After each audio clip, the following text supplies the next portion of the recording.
Hello mga B! For today's video nga po, teka lang, eto na naman tayo sa pakike, no? Pero wag kayo.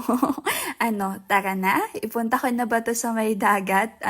Tapos biglang mapapahubad. Huy, alam mo yon kasi meron yung time na pumunta ako sa dagat, dala-dala ko yung cake. Oo, tapos ayun, nagpicture nga po ako doon. Oo, yun, yung nag 1 year in Facebook. Ay, ano daw? Yung nag 1 year in Facebook ako. Oo, yung sa Happy 1 year in Facebook. Yun.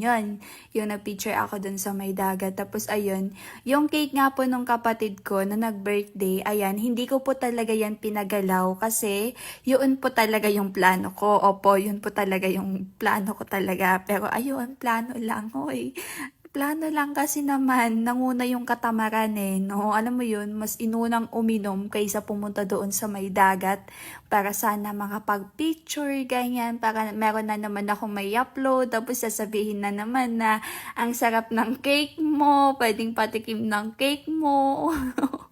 Pwedeng pahiwa, pwede bang ikaw na lang maghiwa kasi ang sarap ng hiwa mo, gusto kong tikman yung hiwa mo. Gumaganon sila sa may comment no? O, wag kayo ha. Nababasa ko po yung mga comment nyo. Tapos ayun, parang gusto ko sanang sakyan yung mga yon. Kasi syempre, minsan kailangan din talaga natin makipag-engagement. Ayan, kung content creator ka ay alam na alam mo po yun. Opo, yun talaga yung kailangan mga V. Kaya naman abay for the go.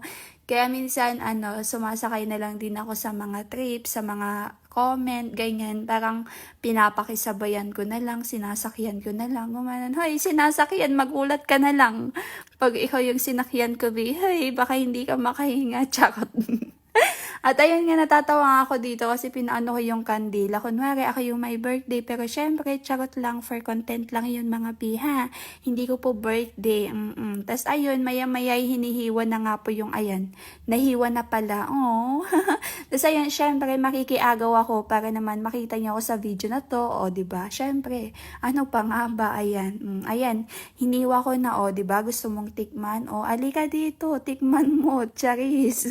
Buti na nga lang po meron na akong suot dito na bra dahil kung wala abay syempre kitang-kita mo na kitang-kita mo na sana no, pero syempre kung nakita yon abay hindi ko naman po ia-upload. Pero kung ia-upload ko man po siguro, lalo na kapag nakita yung hindi naman dapat makita, hoy, alam mo na, yung pinaka yung basta yun, yung maliit na yun, hindi dapat makita yon. Kaya, ayun, hindi dapat makita pero pwedeng mahalata. Charis lang. At ayun na nga mga B, ayan, nahiwa na nga yung cake at kumakain na nga po kami dyan sa park na yan.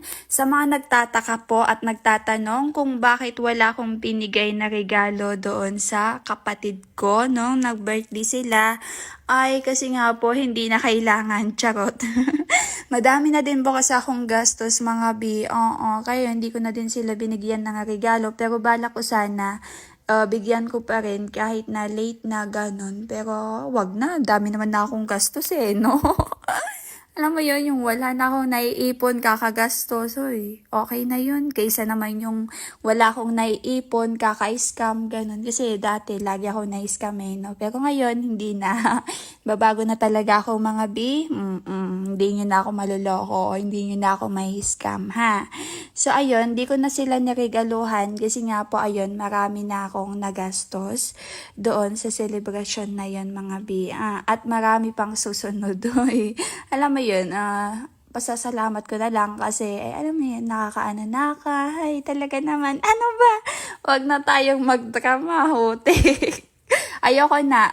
At eto na nga hapon na mga B. At ayun, nung paggabi na, ayan, syempre, umuwi na ako dito sa bahay. At eto na yung simula ng pahinga ko. Pero syempre, charis lang yun. At eto na nga po yung kinabukasan. Syempre, maliligo na ako.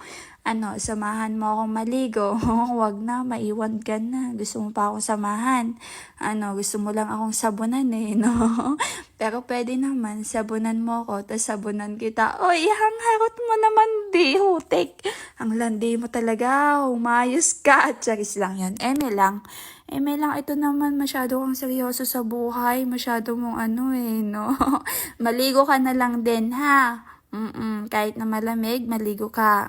Huwag kakalimutang maligo araw-araw or Twice.